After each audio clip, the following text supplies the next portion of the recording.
प्रिय दोस्तों, साहेब बंदगी साहेब, आज रमैनी 56 विषयी जीवन की सारहीनता के बारे में बात करेंगे।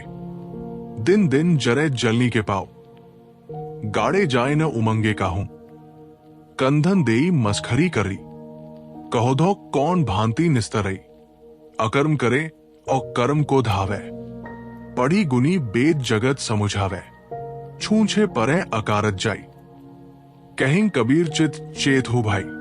भावार्थ, जीव कनक कामिनी की आसक्ति में पड़कर प्रतिदिन मनस्ताप में जलते हैं। उन्हें मानो कोई उत्तरोत्तर उन्हीं विश्व वासनाओं में गाड़ता जा रहा हो। प्राय किसी को उससे निकलते नहीं देखा जाता। नरनारी यहां तक बेशर्म हो जाते हैं कि शील और मर्यादा छोड़कर सरेआम एक दूसरे का आलिंगन करते हुए हंसी मजाक करते हैं। कहो भला, ऐसे लोगों का कैसे कल्याण होगा? लोग बुरे कर्म करते हैं और अच्छे कर्मों के फल के लिए इच्छा रखते हैं, और वैदशास्त्रों को पढ़गुन कर संसार के लोगों को अच्छे कर्म करने का उपदेश देते हैं। ऐसे लोगों के जीवन कल्याण से खाली रह जाते हैं और व्यर्थ चले जाते हैं। सदगुरु कबीर कहते हैं, हे भाई, मन में सावधान हो जाओ। व्याख्या: सदगुरु ने पिछली रमैनी में बतलाया था कि सभी प्राणी पदार्थ काल के चबैना है, फिर भी मनुष्य छूटने वाले प्राणी पदार्थों को मेरा मेरा करके पचता है। इस रमैनी में सदगुरु विश्व वासनाओं के अधीन हुए लोगों की दयनीय दशा का वर्णन करते हैं। दिन दिन जरे जलनी के पाव, जलनी का अर्थ है जलाने वाली। जलाने वाली मन की विषय वासना है। इसका प्रतीकात्मक शब्द कनक कामिनी है। कनक से अर्थ केवल सोना नहीं किंतु धन दौलत है, और कामिनी से अर्थ केवल कामना युक्त स्त्री नहीं किंतु कल्याणार्थी नारियों को दृष्टि में रखते हुए कामनाबद्ध पुरुष भी है। कामिनी बंधन है पुरुष के लिए, तो कामी बंधन है नारी के लिए। वस्तुतः दोनों के लिए विश्व कामना ही बंधन है। स्त्री पुरुष की कामना में जलती है और पुरुष स्त्री की कामना में जलता है। वे एक दूसरे के मिलन में क्षण मात्र के लिए भ्रमवश तृप्ति का अनुभव करते हैं, परंतु वो तृप्ति नहीं, बल्कि इच्छित विषय में वृत्ति की स्थिरता तथा शक्ति की क्षीणता है। जैसे दौड़ती हुआ आदमी धक्कर रुक जाता है और थोड़ा सुस्ताकर दौड़ने की शक्ति अर्जित कर लेता है और पुनः दौड़ता है। इसी प्रकार भोगों की इच्छा वाले आदमी का मन सदैव विश्व चिंतन में दौड़ता है। कुछ काल के लिए भोग क्रियाओं में रुककर उसे तृप्ति लगती है, परंतु वो तृप्ति नहीं है, बल्कि अतृप्त इच्छाओं के वेग को बढ़ाने वाली शक्ति अर्जन किया है। भोग क्रिया के जिस क्षण को मन तृप्ति समझता है, उसी की आसक्ति मन में दृढ़ होकर पीछे उसी के लिए पुनः रात दिन बेचैनी होती है। बीड़ी तंबाकू आदि सेवन के समय लगता है कि मन तृप्त हो गया, परंतु वह तो बीड़ी तंबाकू की तृष्णा बढ़ाने का साधन है। भोगों को भोगने से उसकी तृष्णा की ज्वाला निरंतर बढ़ती है। अतएव ये काम वासना, लोभ वासना, पुत्र वासना, लोक वासना एवं विषयों की तृष्णा जीचों के लिए जलनी है, जलाने वाली है। आग में घी डालने से आग कभी ठंडी नहीं होती। इसी प्रकार संसार के भोगों में पचने वाले कभी काम ज्वाला से बच नहीं सकते। गाड़े जाए न उमंगे काहू, संसार के प्राय सारे लोग मानो इस काम वासना के दलदल में बलात् गाड़े जा रहे हैं। न चाहते हुए भी जीव को कौन वासनाओं में डुबा देता है? दूसरा कोई डुबाने वाला नहीं है। जीव ही ने अपने आप को भूलकर वासनाओं को बलवान बना रखा है, और अब वही वासनाएं उसे उसी प्रकार बलात् खींचती हुई लगती है। जिस प्रकार झूले में वेग भर देने पर झूलने वाले को न चाहते हुए वो कुछ समय तक झुलाता रहता है, परंतु यदि झूले वाला व्यक्ति पुनः झूले में वेग न भरे तो झूला कुछ क्षण में अपने आप रुक जाएगा और झूले से मनुष्य सहज उतरकर उससे मुक्त हो सकता है। इसी प्रकार मनुष्य यदि भोग क्रिया रूपी वेग मन में न भरे तो धीरे धीरे वासनाएं शांत हो जाएंगी और जीव वासनाओं से मुक्त हो जाएगा। सदगुरु कहते हैं, न उमंगे काहू, कोई इन विषयों के दलदल से निकलता नहीं। प्रश्न होता है कि क्या कोई नहीं निकलता?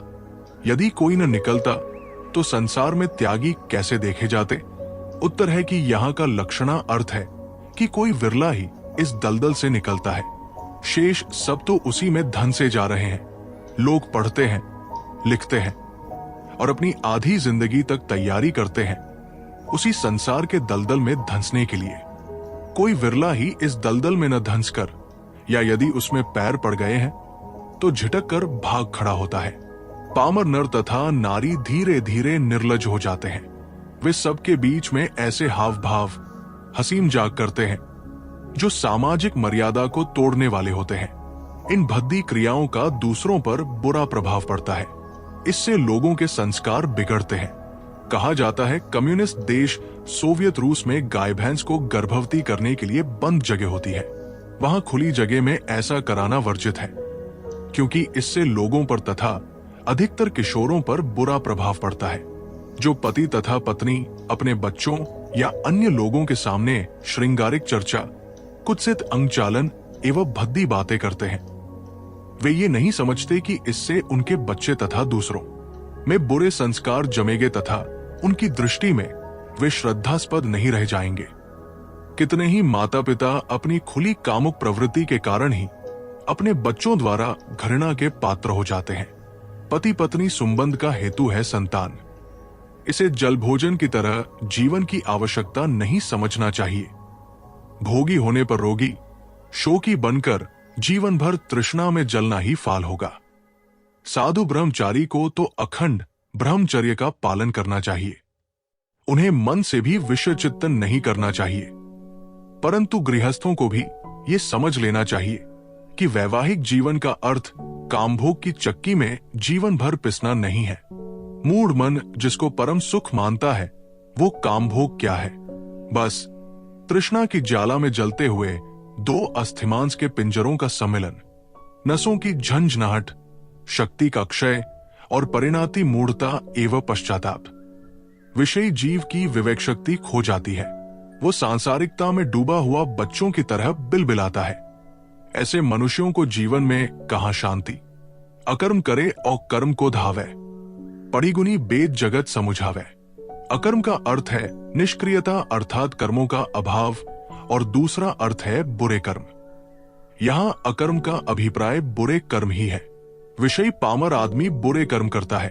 विषयों का ऐसा प्रमाद है कि ये जितना बढ़ता है उतना ही व्यक्ति को व्यभिचार, चोरी, हत्या, धोखाधड़ी एवं सारे पाप कर्मों की ओर ले जाता है। विषय वासनाओं से अविवेक तथा अविवेक से सारे पाप होते हैं। आश्चर्य है कि मनुष्य सारे दुष्कर्म करते हुए भी चाहता है कि इनके फल अच्छे हों। वह आग छूकर शीतलता तथा जहर पीकर जीवन चाहता है। सद्गुरु कहते हैं कि ये मत समझिए कि ऐसे कर्म केवल अनपढ़ अनाड़ी करते हैं, किंतु बड़े बड़े शिक्षित विद्वान ही नहीं, धर्मशास्त्रों के ज्ञाता भी करते हैं, जो रात दिन वैद शास्त्रों को पढ़गुन कर संसार को उपदेश देते फिरते हैं। सद्गुरु ने साखी ग्रंथ में भी कहा है, पढ़ना गुन्ना चातुरी और वो बात सहल, काम दहन मन बस करन, गगन चढ़न मुश्किल। संसार में लबरे विद्वानों की कमी नहीं है। वे ऊपर से तो विद्या और धर्म के अवतार बने बैठे रहते हैं, किंतु भीतर घोर मलिनता में डूबे रहते हैं। पामर विद्वानों का सारा शाख ज्ञान अपने भोगों की सिद्धि के लिए ही होता है। वे प्राप्त ज्ञान से अपने दोषों को ढकने का प्रयत्न करते हैं। वे मसालची के समान दूसरों को प्रकाश दिखाते हैं और स्वयं अंधियारे में रहते हैं। हूंडे परे अकारत जाई, सद्गुरु कहते हैं कि ऐसे लोग घूंचे हैं। ऐसे लोग जीवन भर रोते ही रह जाते हैं, जिनमें ईमानदारी एवं सत्यता नहीं है, जो विषयों से ऊपर उठकर संतोष में तृप्त नहीं हुआ है, जिसके भीतर शांति नहीं है, जो शुभाचार से नहीं चलता। ऐसा आदमी खाली का खाली है। बाहर से कोई भरा दिखे परंतु भीतर से खाली हो तो क्या मतलब? संतोष रूपी धन से जो तृप्त है वो धनी है। वही भरा है जो भीतर भीतर काम वासना, तृष्णा एवं दुष्म वृत्तियों से जलता है। वो बाहर से संपन्न भी हो तो भी ये पूंछा ही है। असली धन तो मनुष्य के भीतर है, जो पवित्र संस्कारों का है।